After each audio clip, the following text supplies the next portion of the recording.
আল্লাহ বলেন, হায় নাফরমান, মৃত্যুর সময় তোমার রূহটা কণ্ঠনালীতে চলে আসবে।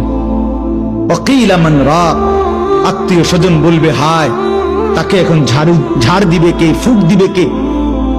ডাকো, ওজা ডাকো, বৈদ্য ডাকো, কবিরাজ ডাকো, ডাক্তার ডাকো। ওয়াযান্না আন্নাহুল ফিরাক, আল্লাহ বলে কিন্তু সে বুঝে ফেলবে আজ তাকে সত্যি সত্যি দুনিয়া থেকে চলেই যেতে হবে। আত্মীয় স্বজন চিল্লাইলে কি হবে? ওই বুঝে ফেলছে মালাকুল মউত চলে আসছে। ওয়ালতাফাতিস সাকু বিসাক, আল্লাহ বলেন ভয়ে আর আতঙ্কে লোকটা দুইটা পাও, গোড়ালি, পায়ের গোছা, পায়ের গোড়ালি একটা একটার সাথে এইভাবে লাগায় রাখবে।